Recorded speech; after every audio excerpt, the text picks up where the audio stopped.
નમસ્કાર સર્વ મિત્રોને એજ્યુ સફર પરિવાર વતી હું મુકેશ ડેરવાળિયા આપ સર્વ મિત્રોનું કરંટ અફેરના મેગા લેક્ચરમાં હાર્દિક સ્વાગત કરું છું। 11 ડિસેમ્બરથી લઈને 17 ડિસેમ્બર સુધી જે પણ મહત્વપૂર્ણ ઘટનાઓ સામે આવી તેને લઈને સરસ મજાનો મિત્રો આ કરંટ અફેરનો મેગા લેક્ચર બનાવ્યો છે। એક્ઝામ્પલ તરીકે 4 જેટલા રાજ્યોમાં નવા મુખ્યમંત્રી બન્યા છે, 5 કે 7 જેટલા દેશોમાં મિત્રો ચૂંટણી થઈ અને ત્યાં કોણ નવા વડાપ્રધાન બન્યા છે, ઓર્ડર ઓફ મેરિટ એ કયા દેશનો સર્વોચ્ચ નાગરિક સન્માન છે અને તે કોને પ્રાપ્ત થયું છે, ઇન્દિરા ગાંધી શાંતિ પુરસ્કાર કોને આપવામાં આવ્યો, વિશ્વના સૌથી ઊંચા યુદ્ધ ક્ષેત્ર ઉપર એક મહિલા મેડિકલ ઓફિસરને નિયુક્ત કરવામાં આવ્યા છે, એનું નામ શું છે। આવા અવનવા ફેક્ટ સાથે મિત્રો આ કરંટ અફેરનો વિડીયો લઈને આવ્યો છું, તો આ વિડીયો તમે અંત સુધી નિહાળજો। વિડીયો ગમે તો લાઈક કરવાનું ન ભૂલતા। ઓકે, ચાલો શરૂઆત કરીએ। તો પહેલો પ્રશ્ન, સિયાચીનમાં તૈનાત પ્રથમ મહિલા મેડિકલ ઓફિસરનું નામ જણાવો।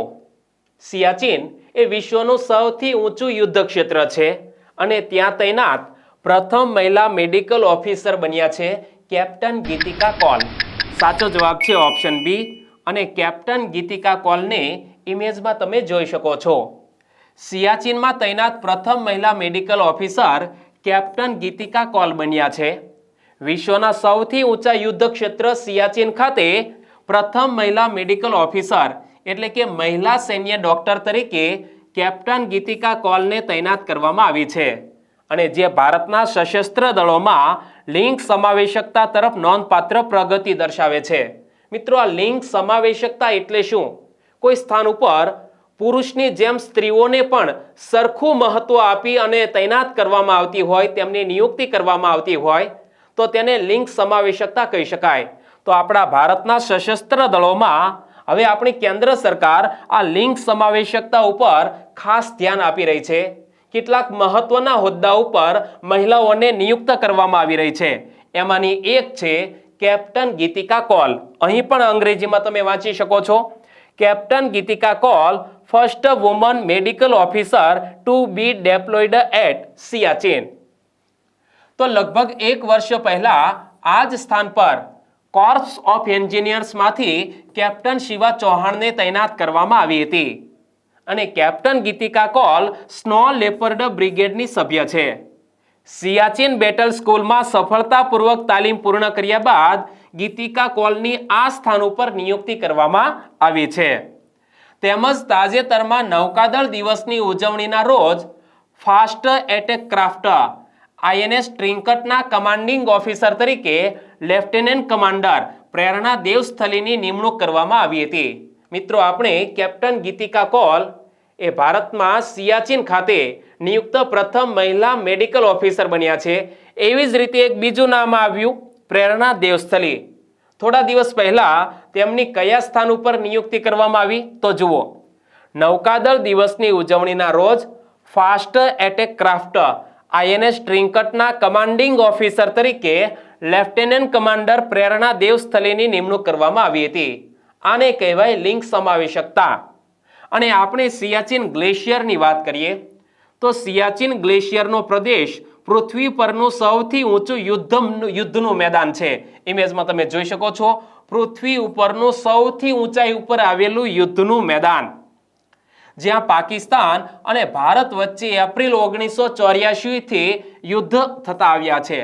ભારત અને પાકિસ્તાન વચ્ચે આ સિયાચીન ગ્લેશિયર ઉપર અવારનવાર અથડામણ થઈ છે અને સિયાચીન ગ્લેશિયર પર બંને દેશો દ્વારા 6000 મીટરથી વધુ ઊંચાઈ ઉપર કાયમી લશ્કર મૂકવામાં આવ્યું છે। ભારત અને પાકિસ્તાન બંને દેશો દ્વારા આ સિયાચીન ગ્લેશિયર ઉપર, જેની ઊંચાઈ છે સમુદ્ર સપાટીથી 6000 મીટર, ફૂટમાં કહીએ તો 20000 ફૂટની આસપાસ થાય, તો ત્યાં મિત્રો સૈનિકોને તૈનાત કરવામાં આવ્યા છે અને વડાપ્રધાન મનમોહન સિંહ આ વિસ્તારની મુલાકાત લેનારા પ્રથમ ભારતીય વડાપ્રધાન બન્યા હતા અને ત્યારબાદ હાલના વડાપ્રધાન શ્રી નરેન્દ્રભાઈ મોદીએ પણ આ સ્થળની મુલાકાત લીધી હતી। તેમજ ભારતના રાષ્ટ્રપતિ ડોક્ટર APJ અબ્દુલ કલામ આ વિસ્તારની મુલાકાત લેનારા પ્રથમ રાષ્ટ્રપતિ બન્યા હતા। સિયાચીનની મુલાકાત લેનારા પ્રથમ વડાપ્રધાન કોણ? ડોક્ટર મનમોહન સિંહ। સિયાચીન ગ્લેશિયરની મુલાકાત લેનારા બીજા વડાપ્રધાન શ્રી નરેન્દ્રભાઈ મોદી અને સિયાચીન ગ્લેશિયરની મુલાકાત લેનારા પ્રથમ રાષ્ટ્રપતિ કોણ બન્યા હતા? Doctor APJ Abdul Kalam. Okay, ચાલો મિત્રો હવે બીજા પ્રશ્નની વાત કરીએ. નીચેનામાંથી કોણે રાજ્યસભામાં મેરા ગાંવ મેરી ધરોહર પ્રોજેક્ટનું અનાવરણ કર્યું હતું? રાજ્યસભાની અંદર મેરા ગાંવ મેરી ધરોહર પ્રોજેક્ટનું અનાવરણ કોણે કર્યું હતું? જી કિશન રેડ્ડીએ. સાચો જવાબ છે ઓપ્શન એ. અહીં તમે જોઈ શકો છો કે મેરા ગાંવ મેરી ધરોહર પ્રોજેક્ટનું અનાવરણ કરવામાં આવ્યું છે જી કિશન રેડ્ડી દ્વારા રાજ્યસભામાં. તો મેરા ગાંવ મેરી ધરોહર પ્રોજેક્ટનું અનાવરણ કરવામાં આવ્યું. કેન્દ્રીય મંત્રી જી કિશન રેડ્ડીએ રાજ્યસભામાં દેશભરના ગામડાઓમાં સાંસ્કૃતિક સમૃદ્ધિને પ્રકાશિત કરવા માટે મેરા ગાંવ મેરી ધરોહર પ્રોજેક્ટનું અનાવરણ કર્યું હતું. શા માટે? ગામડાઓમાં પણ મિત્રો સમૃદ્ધ સાંસ્કૃતિક વારસો પડેલો છે અને તેને ઉજાગર કરવા માટે થઈને મેરા ગાંવ મેરી ધરોહર પ્રોજેક્ટનું અનાવરણ કરવામાં આવ્યું છે. સંસ્કૃતિ મંત્રાલય હેઠળના Indira Gandhi national centre for the આર્ટ્સના સહયોગથી મેરા ગાંવ મેરી ધરોહર વિકસાવવામાં આવ્યું છે. મિત્રો આ પ્રોજેક્ટનું અનાવરણ કરવામાં આવ્યું છે. એમાં સંસ્કૃતિ મંત્રાલય સાથે સહયોગ કોને પૂરો પાડ્યો છે?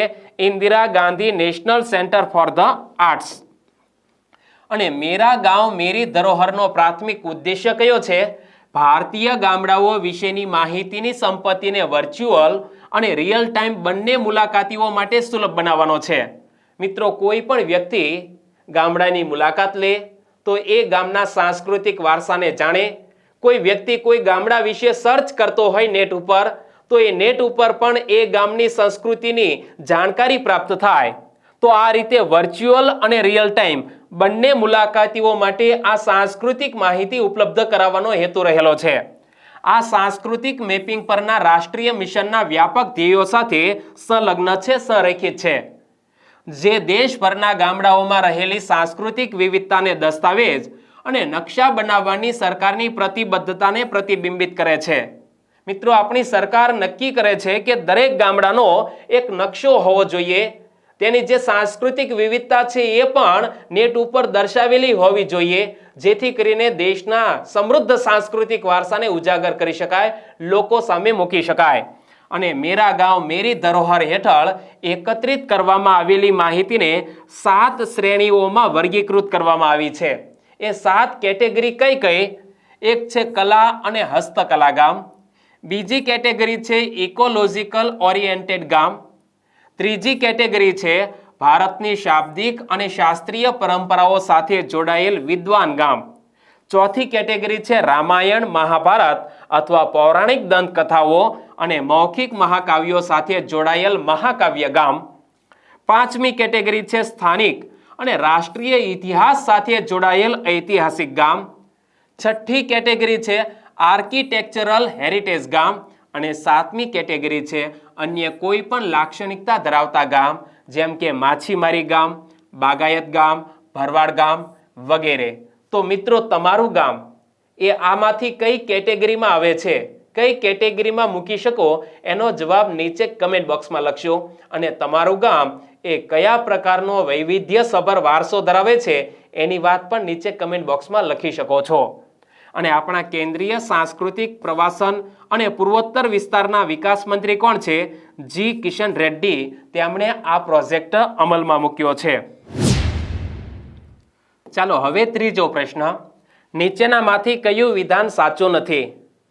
તમે જોયું હશે કે તાજેતરમાં કેટલાક રાજ્યોની અંદર વિધાનસભાની ચૂંટણી પૂર્ણ થઈ, એના પરિણામ પણ આવી ગયા અને એ રાજ્યોમાં નવા મુખ્યમંત્રીની નિયુક્તિ કરવામાં આવી.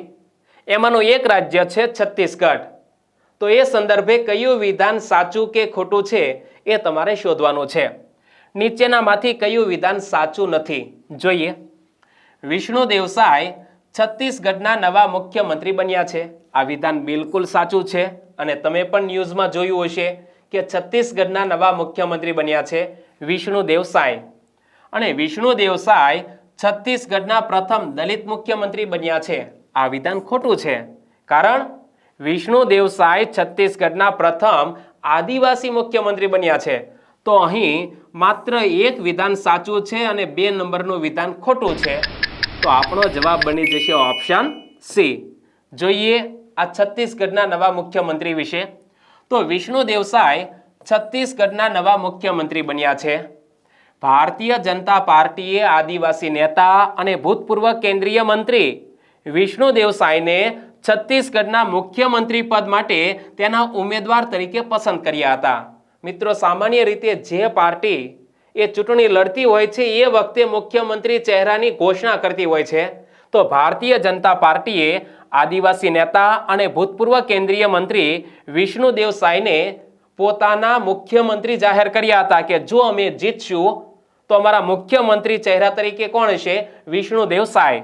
અને વિષ્ણુ દેવસાય જેઓ છત્તીસગઢના પ્રથમ આદિવાસી મુખ્યમંત્રી બન્યા છે. આ ખાસ યાદ રાખવાનું છે, છત્તીસગઢના પ્રથમ આદિવાસી મુખ્યમંત્રી બન્યા છે વિષ્ણુ દેવસાય. અને આ નિર્ણય 54 નવા ચૂંટાયેલા ધારાસભ્યોની બેઠક દરમિયાન ઔપચારિક કરવામાં આવ્યો હતો. એટલે કે પાર્ટીએ આની ઓફિશિયલ જાહેરાત પણ કરી હતી. તાજેતરની છત્તીસગઢ વિધાનસભા ચૂંટણીમાં વિષ્ણુ દેવસાય કુંકુરી આદિવાસી બેઠક પરથી 25,000થી વધુ મતોના માર્જિન સાથે જીત્યા છે. કઈ બેઠક ઉપરથી તેમણે ધારાસભ્યની ચૂંટણી લડેલી છે? કુંકુરી આદિવાસી બેઠક ઉપરથી. અને 25,000થી વધારે મતો સાથે તેઓએ જીત પ્રાપ્ત કરી છે. અને વિષ્ણુ દેવસાય 4 વખત સંસદના સભ્ય છે. એટલે કે 4 વખત સંસદ સભ્ય રહી ચૂકેલા છે. અને અગાઉ 2020થી 2022 સુધી ભારતીય જનતા પાર્ટીના છત્તીસગઢ એકમના પ્રમુખ તરીકે સેવા આપી ચૂક્યા છે. જ્યારે નરેન્દ્રભાઈ મોદી સરકારે 2014માં સત્તા સંભાળી ત્યારે વિષ્ણુ દેવસાયને સ્ટીલના રાજ્યમંત્રી તરીકે પણ નિયુક્ત કરવામાં આવ્યા હતા. 2014ની અંદર જ્યારે નરેન્દ્રભાઈ મોદી એ વડાપ્રધાન પદે આવ્યા ત્યારે વિષ્ણુ દેવસાય સ્ટીલના રાજ્યમંત્રી તરીકે નિયુક્ત થયા હતા. અને ત્યાંથી તેમણે રાષ્ટ્રીય સ્તરે તેમના અનુભવ અને ક્ષમતાઓનું પ્રદર્શન કર્યું હતું. અને છત્તીસગઢના નવા મુખ્યમંત્રી વિષ્ણુ દેવસાયની વાત કરી. હવે છત્તીસગઢ વિશે જાણી લઈએ. તો છત્તીસગઢ એ મધ્યપ્રદેશમાંથી વિભાજિત થયેલું ભારતનું એક રાજ્ય. ઇમેજમાં તમે જોઈ શકો છો ભારતના નકશામાં કે આ મધ્યપ્રદેશ અને મધ્યપ્રદેશમાંથી વિભાજિત થયેલું આ છત્તીસગઢ રાજ્ય. અને તેની સ્થાપના 1 નવેમ્બર 2000ના દિવસે કરવામાં આવી હતી. અને કહેવાય છે કે એક સમયે છત્તીસગઢમાં 36 ગઢ એટલે કે 36 કિલ્લાઓ આવેલા હતા, જેથી તેનું નામ છત્તીસગઢ પડ્યું હતું. 36 ગઢ, 36 કિલ્લા. એક સમયે છત્તીસગઢની અંદર 36 કિલ્લા આવેલા હતા, એટલે તેનું નામ છત્તીસગઢ પડ્યું છે. તો છત્તીસગઢના નવા મુખ્યમંત્રી વિષ્ણુ દેવસાય ઇમેજમાં તમે જોઈ શકો છો. છત્તીસગઢના રાજ્યપાલ કોણ છે? વિશ્વભૂષણ હરિચંદન. અને છત્તીસગઢની રાજધાની છે રાયપુર. નામ યાદ રહી જશે. વિષ્ણુ દેવસાય, વિશ્વભૂષણ હરિચંદન અને રાયપુર. ચોથો પ્રશ્ન, નીચેનામાંથી કોને ઇન્ટરનેશનલ એન્ટી કરપ્શન ચેમ્પિયનથી સન્માનિત કરવામાં આવ્યા છે? ભારતમાં એક જાણીતા સામાજિક કાર્યકર્તા જેમણે મજૂરો અને ખેડૂતો માટે ખૂબ સારું એવું કામ કરેલું છે. એટલે કે સરકાર તરફથી જે સહાય મજૂરો અને ખેડૂતોને આપવામાં આવે છે, પરંતુ વચ્ચે કોઈક જગ્યાએ ભ્રષ્ટાચાર થઈ જાય છે, તો એ ભ્રષ્ટાચારનો પર્દાફાશ કરનાર સામાજિક કાર્યકર્તા નિખિલ ડેને ઇન્ટરનેશનલ એન્ટી કરપ્શન ચેમ્પિયનથી સન્માનિત કરવામાં આવ્યા છે. કોને? નિખિલ ડેને. ઇમેજમાં તમે જોઈ શકો છો. Nikhil De international anti corruption ચેમ્પિયનથી સન્માનિત થયા છે. ભારતીય સામાજિક કાર્યકર્તા નિખિલ ડેને યુએસ સરકાર દ્વારા વર્ષ 2023 માટે ઇન્ટરનેશનલ એન્ટી કરપ્શન ચેમ્પિયન, ગુજરાતીમાં કહીએ તો આંતરરાષ્ટ્રીય ભ્રષ્ટાચાર વિરોધી ચેમ્પિયન તરીકે સન્માનિત કરવામાં આવ્યા છે. કોના દ્વારા? યુએસ સરકાર, અમેરિકા સરકાર દ્વારા વર્ષ 2023 માટે ઇન્ટરનેશનલ એન્ટી કરપ્શન ચેમ્પિયન તરીકે નિખિલ ડેને સન્માનિત કરવામાં આવ્યા છે. અને આ માન્યતા સરકારી સેવાઓના વિતરણમાં ભ્રષ્ટાચારનો પર્દાફાશ કરતી વખતે ખેડૂતો અને કામદારોને સશક્ત બનાવવાની તેમની દાયકાઓથી લાંબી પ્રતિબદ્ધતાને દર્શાવે છે. મિત્રો, લગભગ 35 વર્ષથી તેઓ આ ક્ષેત્રમાં કાર્ય કરી રહ્યા છે કે સરકાર દ્વારા ખેડૂતો કે મજદૂરોને જે સહાય આપવામાં આવે છે વચ્ચે કંઈક ને કંઈક જગ્યાએ કરપ્શન થઈ જાય છે, તો એનો પર્દાફાશ નિખિલ ડેએ કર્યો છે. અને નિખિલ ડે મજદૂર કિસાન શક્તિ સંગઠનના સહસ્થાપક છે. તેમણે એક સંસ્થાન પણ સ્થાપ્યું છે જેનું નામ છે મજદૂર કિસાન શક્તિ સંગઠન. તેના સહસ્થાપક છે, જે ભારતમાં પારદર્શિતા અને ભ્રષ્ટાચાર વિરોધી ચળવળોમાં મોખરે રહેલી રાજસ્થાન સ્થિત સંસ્થા છે. આ સંસ્થા ક્યાં આવેલી છે? રાજસ્થાનમાં. અને છેલ્લા 35 વર્ષોથી નિખિલ ડે ભારતમાં કામદારોને સશક્તિકરણ કરવાના હેતુથી નીતિ સુધારણાના પ્રખર હિમાયતી છે કે મજદૂરોની આર્થિક સ્થિતિ સુધરે એ માટે ખરેખર સરકારે કેવી નીતિ ઘડવી જોઈએ એ નીતિ સુધારણાના પ્રખર હિમાયતી છે નિખિલ ડે. નિખિલ ડેનું કાર્ય આવશ્યક સરકારી સેવાઓના વિતરણમાં ભ્રષ્ટાચારને ટાર્ગેટ કરીને ખેડૂતો અને કામદારો માટે સશક્તિકરણ અભિયાનો બનાવવા ઉપર કેન્દ્રિત છે. નિખિલ ડે અને તેમની સંસ્થાએ સમુદાયોને શિક્ષણ આપવાનું કાર્ય કરેલું છે. આરોગ્ય સંભાળ, વ્યાજબી વેતન અને સુધારેલી કામ કરવાની પરિસ્થિતિઓ સહિત આવશ્યક સેવાઓ અને અધિકારો મેળવવામાં મદદ કરવામાં મહત્વપૂર્ણ ભૂમિકા ભજવી છે. ખેડૂતોને મિત્રો જ્યાં પણ અન્યાય થઈ રહ્યો હોય ત્યાં ન્યાય અપાવવાનું કાર્ય નિખિલ ડે અને તેમની સંસ્થા દ્વારા કરવામાં આવે છે. અને રાજ્યમાં લઘુત્તમ વેતન અને પારદર્શિતા માટેના સંઘર્ષો શરૂ કરવામાં MKSSનું નેતૃત્વ મહત્વપૂર્ણ રહ્યું છે. અને ઇન્ટરનેશનલ એન્ટી કરપ્શન ચેમ્પિયન એટલે કે આંતરરાષ્ટ્રીય ભ્રષ્ટાચાર વિરોધી ચેમ્પિયન નિખિલ ડે એ મિત્રો આ પુરસ્કારથી સન્માનિત થયા છે. તો આ પુરસ્કારમાં શું આપવામાં આવે છે જોઈએ કે 2021માં સ્થપાયેલ આંતરરાષ્ટ્રીય ભ્રષ્ટાચાર વિરોધી ચેમ્પિયન્સ એવોર્ડ એવી વ્યક્તિઓને માન્યતા આપે છે કે જેમણે ભ્રષ્ટાચાર સામેની લડાઈમાં કાયમી પરિવર્તન લાવવા માટે પોતાનું જીવન નિર્ધારિત કર્યું હોય. મિત્રો ભ્રષ્ટાચાર વિરોધી કામગીરી કરી અને લોકોનું જીવન ધોરણ સુધારવામાં જેમણે પોતાનું જીવન સમર્પિત કરી દીધું છે એવા વ્યક્તિઓને કે સંસ્થાઓને આ એવોર્ડ આપવામાં આવે છે. એક્ઝામ્પલ તરીકે નિખિલ ડે 35 વર્ષથી તેઓ આ કામગીરી કરી રહ્યા છે અને નિખિલ ડે આ પ્રતિષ્ઠિત એવોર્ડ મેળવનાર પ્રથમ ભારતીય બન્યા છે. 5મો પ્રશ્ન, ભારતીય કલા, આર્કિટેક્ચર અને ડિઝાઇન બિનાલય 2023નું ઉદ્ઘાટન કોના દ્વારા કરવામાં આવ્યું હતું? ભારતીય કલા, આર્કિટેક્ચર અને ડિઝાઇન બિનાલય 2023નું ઉદ્ઘાટન વડાપ્રધાન શ્રી નરેન્દ્રભાઈ મોદીના હસ્તે નવી દિલ્હીના લાલ કિલ્લા ખાતે કરવામાં આવ્યું. તો સાચો જવાબ છે ઓપ્શન બી, નરેન્દ્રભાઈ મોદી. ભારતીય કલા, આર્કિટેક્ચર અને ડિઝાઇન બિનાલે 2023નું ઉદ્ઘાટન કરવામાં આવ્યું. વડાપ્રધાન શ્રી નરેન્દ્રભાઈ મોદીએ લાલ કિલ્લા નવી દિલ્હી ખાતે પ્રથમ ભારતીય કલા, આર્કિટેક્ચર અને ડિઝાઇન બિનાલે 2023નું ઉદ્ઘાટન કર્યું હતું, જેમાં સાંસ્કૃતિક સંવાદની શરૂઆત કરી અને વિકસતી અર્થવ્યવસ્થા માટે સહયોગને પ્રોત્સાહન આપ્યું હતું. આ કાર્યક્રમમાં આત્મનિર્ભર ભારત સેન્ટર ફોર ડિઝાઇન અને વિદ્યાર્થી બિનાલે સમુન્નતિ મહોત્સવનું લોકાર્પણ પણ કરવામાં આવ્યું હતું. અને વડાપ્રધાન દ્વારા ઉદ્ઘાટન કરાયેલ આત્મનિર્ભર ભારત સેન્ટર ફોર ડિઝાઇન અનન્ય ભારતીય હસ્તકલાને પ્રોત્સાહન આપવાનું પ્લેટફોર્મ પૂરું પાડે છે. કોણ? આત્મનિર્ભર ભારત સેન્ટર ફોર ડિઝાઇન એ અનન્ય ભારતીય હસ્તકલાને પ્રોત્સાહન આપવા માટે એક પ્લેટફોર્મ પૂરું પાડે છે તથા કારીગરોને ડિઝાઇન વિકાસ અને ડિજિટલ માર્કેટિંગમાં નિપુણતા વિશે જ્ઞાન પણ પ્રદાન કરે છે. અહીં પણ તમે વાંચી લો કે PM Modi inaugurates art, architecture, design biennale 2023 અને તેનું ઉદ્ઘાટન ક્યાં કરવામાં આવ્યું છે? રેડ ફોર્ટ એટલે કે લાલ કિલ્લા ખાતે. તેમજ દિલ્હી, કોલકાતા, મુંબઈ, અમદાવાદ અને વારાણસી નામના 5 મોટા શહેરોમાં સાંસ્કૃતિક જગ્યાઓની સ્થાપનાને આ શહેરોની સાંસ્કૃતિક રીતે સમૃદ્ધ કરવાના ઐતિહાસિક પગલાં તરીકે પ્રકાશિત કરવામાં આવ્યા છે. મિત્રો, આપણા ભારત દેશના આ 5 શહેરો એવા છે જે ઐતિહાસિક મહત્વ ધરાવે છે અને ઐતિહાસિક સ્થળો એનો વિકાસ થાય એ માટે પણ અહીં કામ કરવામાં આવી રહ્યું છે. લાલ કિલ્લા નવી દિલ્હી ખાતે 8 થી 15 ડિસેમ્બર સુધી યોજાનાર આ કાર્યક્રમમાં પ્રદર્શનનું પણ આયોજન કરવામાં આવ્યું છે. 6થો પ્રશ્ન, ભારતીય સેનાએ આસિયાન સંગઠનની મહિલા અધિકારીઓ માટે કઈ કવાયત હાથ ધરી હતી?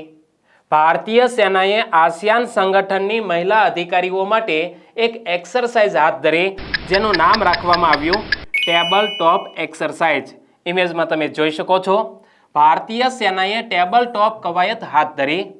ભારતીય સેનાએ તાજેતરમાં association of south East Asian Nations એટલે કે આસિયાન સંગઠનની મહિલા અધિકારીઓ માટે ટેબલ ટોપ કવાયત હાથ ધરી હતી. મિત્રો, આસિયાનનું પૂરું નામ શું છે? Association of south East Asian Nations. અને આ સંગઠનની મહિલા અધિકારીઓ માટે ટેબલ ટોપ એક્સરસાઇઝ હાથ ધરવામાં આવી. 4 થી 8 ડિસેમ્બર દરમિયાન નવી દિલ્હીના માણેક શો સેન્ટરમાં આયોજિત આ કવાયત ભારત અને આસિયાન સભ્ય દેશો વચ્ચે ચાલી રહેલી સંયુક્ત લશ્કરી તાલીમ પહેલનો એક ભાગ છે. મિત્રો, 4 થી 8 ડિસેમ્બર દરમિયાન નવી દિલ્હીના માણેક શો સેન્ટરમાં આયોજિત આ કવાયત ભારત અને આસિયાન સભ્ય દેશો વચ્ચે ચાલી રહેલી સંયુક્ત લશ્કરી તાલીમ પહેલનો જ એક ભાગ છે. અને આ કવાયતનો હેતુ શું છે? લિંગ સમાવિષ્ટતાને પ્રોત્સાહન આપવા અને પીસ કીપિંગમાં કામગીરી કરનારી મહિલા સૈન્ય કર્મચારીઓની ક્ષમતાઓ વધારવાનો છે. મિત્રો, અહીં પણ લિંગ સમાવિષ્ટતા શબ્દ આવ્યો. આપણે સામાન્ય રીતે જોઈએ છીએ કે કોઈ પણ એક્સરસાઇઝ એ પુરુષોની સૈન્ય ટીમો વચ્ચે આયોજિત કરવામાં આવે છે, પરંતુ આ ટેબલ ટોપ એક્સરસાઇઝ એ મહિલા સૈન્ય અધિકારીઓ વચ્ચેની એક એક્સરસાઇઝ હતી, જેમાં ખાસ કરીને આસિયાન દેશો ઉપર ધ્યાન કેન્દ્રિત કરવામાં આવ્યું છે. Centre for united nations peacekeeping એ આ કવાયતનું આયોજન કરે છે, જે આંતરરાષ્ટ્રીય સહયોગને મજબૂત કરવા અને શાંતિ રક્ષા મિશનમાં ક્ષમતા નિર્માણમાં નિર્ણાયક ભૂમિકા ભજવે છે. જેમાં આસિયાન દેશોની મહિલા અધિકારીઓને એક સાથે લાવીને ભારતીય સેનાનો ઉદ્દેશ્ય વહેંચાયેલ શિક્ષણ, વ્યૂહાત્મક સહયોગ અને અનુભવોના આદાન પ્રદાન માટે એક પ્લેટફોર્મ પૂરું પાડવાનો હતો. અને અહીં આપણે આ સંગઠનની વાત કરી. પૂરું નામ તો યાદ રાખી લીધું, association of south East Asian Nations એટલે કે આસિયાન. અને આસિયાનના વર્તમાન અધ્યક્ષ કોણ છે? કાઓ કિમ હોર્ન. ઇમેજમાં તમે જોઈ શકો છો. આસિયાનની સ્થાપના થઈ છે 8 ઓગસ્ટ 1967ના રોજ અને આસિયાનનું હેડક્વાર્ટર ઇન્ડોનેશિયાના જકાર્તામાં આવેલું છે. 7મો પ્રશ્ન, નીચેનામાંથી કયું વિધાન સાચું નથી? તાજેતરમાં સિંગાપોરનો સર્વોચ્ચ કલા પુરસ્કાર ભારતીય મૂળના એક વ્યક્તિને આપવામાં આવ્યો. તેને લઈને આ પ્રશ્ન સામે આવ્યો છે. જોઈએ કયું વિધાન સાચું નથી. તો ભારતીય મૂળના ગોપીચંદને સિંગાપોરનો સર્વોચ્ચ કલા પુરસ્કાર આપવામાં આવ્યો છે. આ વિધાન ખોટું છે, કારણ કે ભારતીય મૂળના મીરાચંદને સિંગાપોરનો સર્વોચ્ચ કલા પુરસ્કાર આપવામાં આવ્યો છે, ગોપીચંદને નહીં, મીરાચંદને. એટલે આપણો જવાબ તો ક્લિયર થઈ ગયો. પરંતુ વધુ જાણકારી માટે આ વિધાન વાંચી લઈએ કે સાંસ્કૃતિક મેડલિયન સિંગાપોરનો સર્વોચ્ચ કલા પુરસ્કાર છે. વિધાન સાચું. ઇસ્તાના ખાતે રાષ્ટ્રપતિ થર્મન ષણમુગમ રત્નમે સાંસ્કૃતિક મેડલિયન કલા પુરસ્કાર એનાયત કર્યો હતો. વિધાન સાચું. સાંસ્કૃતિક મેડલિયનની સ્થાપના ઓંગ ટેન ચેઓંગ દ્વારા કરવામાં આવી હતી. આ વિધાન પણ સાચું છે. જોઈએ આ કલા પુરસ્કાર વિશે. તો ભારતીય મૂળના મીરાચંદને સિંગાપોરનો સર્વોચ્ચ કલા પુરસ્કાર મળ્યો છે. ઇમેજમાં મીરાચંદને જોઈ શકો છો. સિંગાપોરે તાજેતરમાં 3 પ્રતિષ્ઠિત વ્યક્તિઓને પ્રતિષ્ઠિત સાંસ્કૃતિક મેડલિયન કલા પુરસ્કાર એનાયત કર્યો હતો. કેટલા? 3 વ્યક્તિઓને પ્રતિષ્ઠિત સાંસ્કૃતિક મેડલિયન કલા પુરસ્કાર એનાયત કર્યો છે, જેમાં ભારતીય મૂળના લેખિકા મીરાચંદ, નવલકથાકાર સુશેન ક્રિસ્ટીન લિમ અને મલય નૃત્ય માટે જાણીતા ઓસ્માન અબ્દુલ હમીદનો સમાવેશ થાય છે. 3 ભારતીય મૂળના વ્યક્તિ છે, એમાં એક છે લેખિકા મીરાચંદ, બીજા છે સુશેન ક્રિસ્ટીન લિમ અને એક મલય નૃત્યકાર છે ઓસ્માન અબ્દુલ હમીદ. આ 3 વ્યક્તિને સાંસ્કૃતિક મેડલિયન પુરસ્કાર એનાયત કરવામાં આવ્યો છે. એમાં ભારતીય મૂળના મીરાચંદ હો મિન ફોંગ પછી સાંસ્કૃતિક મેડલિયન મેળવનાર અંગ્રેજી ભાષાની પ્રથમ મહિલા લેખિકા છે. આ પહેલા 1997માં હો મિન ફોંગ એમને આ સાંસ્કૃતિક મેડલિયન પુરસ્કાર પ્રાપ્ત થયો હતો. તો 1997 પછી સાંસ્કૃતિક મેડલિયન મેળવનાર અંગ્રેજી ભાષાની પ્રથમ મહિલા લેખિકા બન્યા છે. ઇસ્તાના ખાતે આયોજિત સમારોહમાં સિંગાપોરના રાષ્ટ્રપતિ થર્મન ષણમુગરત્નમે સાંસ્કૃતિક મેડલિયન કલા પુરસ્કાર એનાયત કર્યો હતો. સિંગાપોરના વર્તમાન રાષ્ટ્રપતિ છે થર્મન ષણમુગરત્નમ અને તેમના હસ્તે આ સાંસ્કૃતિક મેડલિયન કલા પુરસ્કાર અર્પણ કરવામાં આવ્યા. જેમાં પુરસ્કાર મેળવનાર દરેકને 80,000 સિંગાપુરી ડોલરનું ઇનામ આપવામાં આવ્યું હતું. અને સાંસ્કૃતિક મેડેલિયનની વાત કરીએ તો આ સાંસ્કૃતિક મેડેલિયન પુરસ્કાર એ સિંગાપોરનો સર્વોચ્ચ કલા પુરસ્કાર છે, જેની સ્થાપના 1979માં પૂર્વ રાષ્ટ્રપતિ અને તત્કાલીન સંસ્કૃતિ મંત્રી ઓંગ ટેન ચેઓંગ દ્વારા કરવામાં આવી હતી, જે નૃત્ય, થિયેટર, સાહિત્ય, સંગીત, ફોટોગ્રાફી, કલા અને ફિલ્મમાં કલાત્મક શ્રેષ્ઠતા હાંસલ કરનાર વ્યક્તિને આપવામાં આવે છે. તે સિંગાપોરના પિનેકલ આર્ટ એવોર્ડ તરીકે વ્યાપકપણે ઓળખાય છે. મિત્રો, આ સાંસ્કૃતિક પુરસ્કાર છે એ સિંગાપોરની અંદર પિનેકલ આર્ટ એવોર્ડ તરીકે ઓળખાય છે અને અત્યાર સુધીમાં ફિલ્મ, સાહિત્ય કળા, પરફોર્મિંગ આર્ટ્સ અને વિઝ્યુઅલ આર્ટ સહિત વિવિધ ક્ષેત્રોમાં 132 કલાકારોને આ પુરસ્કાર આપવામાં આવી ચૂક્યો છે. 8મો પ્રશ્ન, best personality empowerment of differently able માટે રાષ્ટ્રીય પુરસ્કાર કોને આપવામાં આવ્યો છે? Best personality empowerment of differently able માટે રાષ્ટ્રીય પુરસ્કાર એક સામાજિક કાર્યકર્તા પ્રશાંત અગ્રવાલને આપવામાં આવ્યો છે. પ્રશાંત અગ્રવાલને ઇમેજમાં તમે જોઈ શકો છો. પ્રશાંત અગ્રવાલને best personality empowerment of differently able માટે રાષ્ટ્રીય પુરસ્કાર મળ્યો છે અને એ પણ રાષ્ટ્રપતિ દ્રૌપદી મુર્મુજીના હસ્તે. વિકલાંગ એટલે કે દિવ્યાંગ વ્યક્તિઓના સશક્તિકરણ વિભાગ દ્વારા આયોજિત એક સમારોહમાં નારાયણ સેવા સંસ્થાનના પ્રમુખ પ્રશાંત અગ્રવાલને best personality empowerment of differently able માટે પ્રતિષ્ઠિત રાષ્ટ્રીય પુરસ્કારથી સન્માનિત કરવામાં આવ્યા હતા અને વિકલાંગ વ્યક્તિઓના સશક્તિકરણના ક્ષેત્રમાં ઉત્કૃષ્ટ કાર્ય કરવા બદલ પ્રશાંત અગ્રવાલને આ સન્માન પ્રાપ્ત થયું છે. નવી દિલ્હીના વિજ્ઞાન ભવન ખાતે રાષ્ટ્રપતિ શ્રીમતી દ્રૌપદી મુર્મુજી દ્વારા આ પુરસ્કાર તેમને એનાયત કરવામાં આવ્યો હતો. ઇમેજમાં તમે જોઈ શકો છો. રાષ્ટ્રપતિ દ્રૌપદી મુર્મુજીના હસ્તે પ્રશાંત અગ્રવાલને આ પ્રતિષ્ઠિત સન્માન પ્રાપ્ત થયું છે અને આ ઇવેન્ટમાં વિકલાંગ સશક્તિકરણ માટે પ્રશાંત અગ્રવાલની પ્રતિબદ્ધતા ઉપર પ્રકાશ પાડવામાં આવ્યો હતો. 1985થી માનવતા અને વિકલાંગતાના કારણોની સેવા કરવા માટે સમર્પિત સંસ્થાએ પ્રશાંત અગ્રવાલના નેતૃત્વ હેઠળ નોંધપાત્ર સીમાચિહ્નો હાંસલ કર્યા છે. અને આ સંસ્થાનની વાત કરીએ તો 4,45,000થી વધુ શસ્ત્રક્રિયાઓ હાથ ધરવામાં આવી છે, એટલે કે દિવ્યાંગ વ્યક્તિઓના ઓપરેશન કરવામાં આવ્યા છે. આંકડો જુઓ, 4,45,000 દિવ્યાંગ વ્યક્તિઓના ઓપરેશન કરવામાં આવ્યા છે અને લગભગ 40,000 એમ્પ્યુટીસને કૃત્રિમ અંગો પ્રદાન કરવામાં આવ્યા છે. અને નારાયણ સેવા સંસ્થા વિકલાંગ લોકો માટે આશાના કિરણ સ્વરૂપે ઊભી છે. નારાયણ સેવા સંસ્થાન તેમના માર્ગદર્શન હેઠળ કોમ્પ્યુટર કૌશલ્ય, મોબાઈલનો ઉપયોગ અને સિલાઈની વ્યાપક તાલીમ પૂરી પાડે છે. આ નારાયણ સેવા સંસ્થા એ દિવ્યાંગ વ્યક્તિઓ, વિકલાંગ વ્યક્તિઓ માટે કોમ્પ્યુટર કૌશલ્ય અંતર્ગત કોમ્પ્યુટરની તાલીમ આપે છે, મોબાઈલ ફોનનો ઉપયોગ કેવી રીતે કરવો એ પણ શીખવે છે અને સિલાઈ માટે વ્યાપક તાલીમ પણ પૂરી પાડે છે. તેમજ આ સંસ્થા સામૂહિક લગ્નોને સરળ બનાવવા, વિવિધ રીતે વિકલાંગ વ્યક્તિઓ માટે સંપૂર્ણ પુનર્વસન સુનિશ્ચિત કરવામાં પણ મુખ્ય ભૂમિકા ભજવે છે. તેમના પ્રયાસો સતત સશક્તિકરણનો પડઘો પાડે છે, જે તેમને દેશના અલગ અલગ વિકલાંગ સમુદાય અને સમાજ માટે એક પ્રેરણાદાયી વ્યક્તિ બનાવે છે. અને આ ઉપરાંત રાજસ્થાન સરકારે 2017માં પ્રશાંત અગ્રવાલને બેસ્ટ સોશિયલ વર્કરના એવોર્ડથી સન્માનિત કર્યા હતા. પ્રશાંત અગ્રવાલ એમને મિત્રો રાજસ્થાન સરકાર દ્વારા 2017માં એક એવોર્ડ આપવામાં આવ્યો બેસ્ટ સોશિયલ વર્કરનો. હવે 9મો પ્રશ્ન, નીચેનામાંથી કયું વિધાન સાચું છે? નાગાલેન્ડને લઈને આ પ્રશ્ન સામે આવ્યો છે કે કિસામા ગામ ખાતે 5મો નાગાલેન્ડ મધમાખી દિવસ ઉજવવામાં આવ્યો હતો. આ વિધાન બિલકુલ સાચું છે. અને નાગાલેન્ડ મધમાખી દિવસ બી એન્ડ હની ટ્રાયલ્સ થીમ હેઠળ ઉજવાયો હતો. આ વિધાન પણ સાચું છે. તો અહીં બંને વિધાન બિલકુલ સાચા છે. અને હવે 10મો પ્રશ્ન, આંધ્રપ્રદેશના વિજયવાડામાં તુમાલપલ્લી કલાક્ષેત્રમ ખાતે કૃષ્ણવેણી સંગીતા નિર્જનમનું ઉદ્ઘાટન કોણે કર્યું હતું?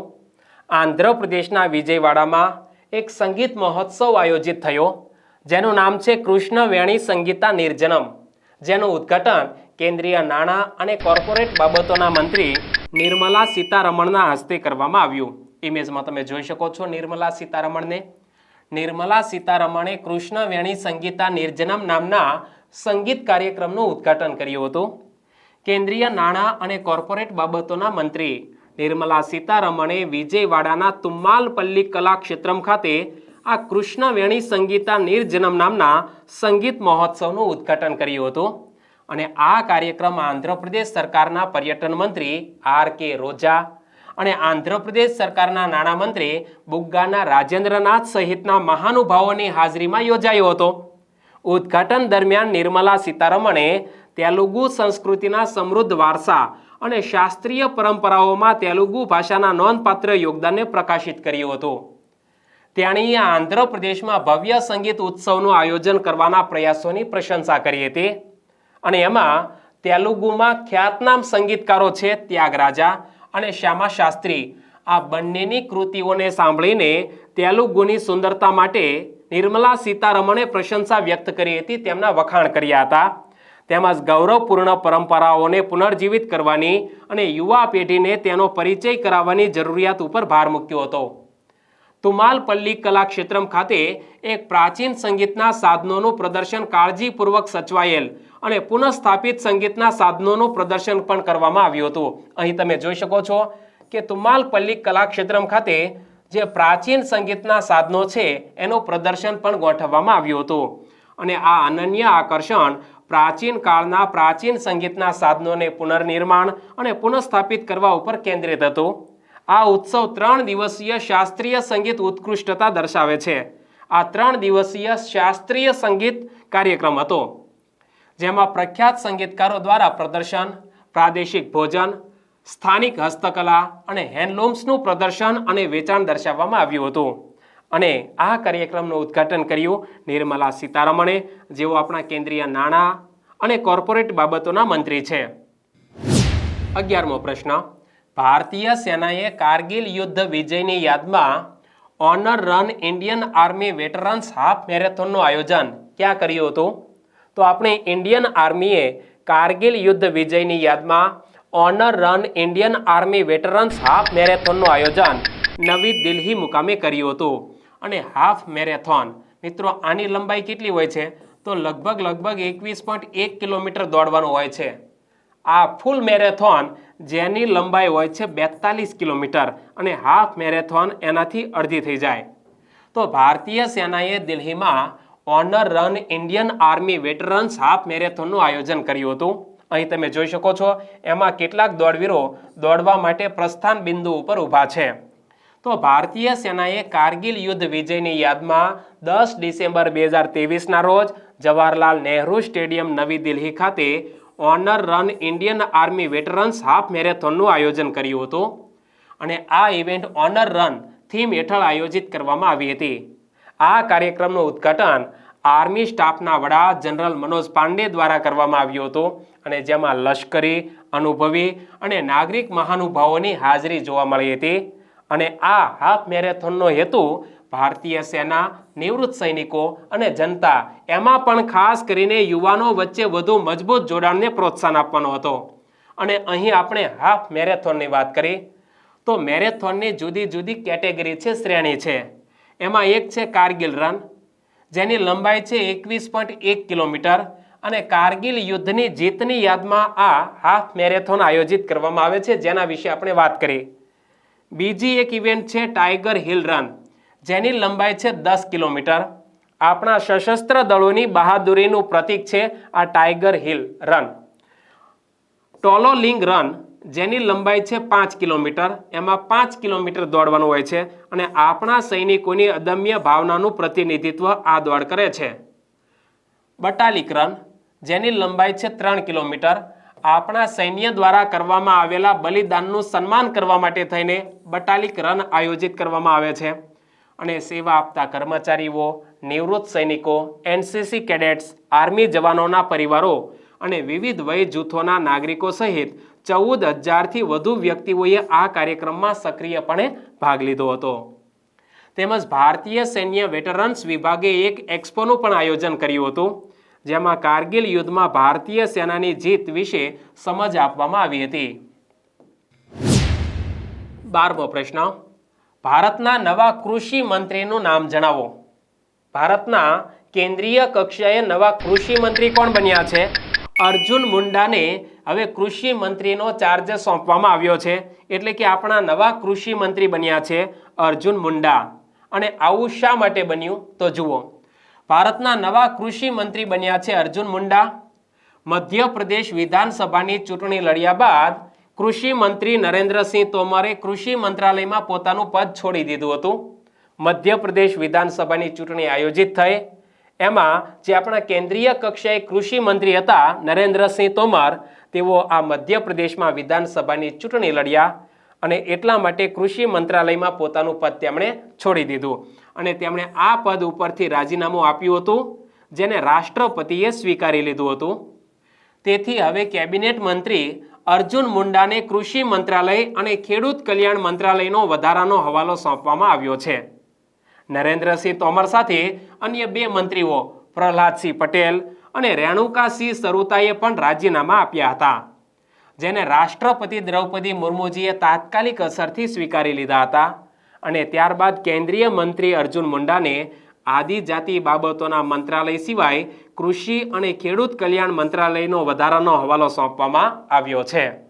તેમજ કેન્દ્રીય રાજ્યમંત્રી શોભા કરંદલાન જેને ફૂડ પ્રોસેસિંગ ઇન્ડસ્ટ્રીના રાજ્યમંત્રીનો હવાલો સોંપવામાં આવ્યો છે.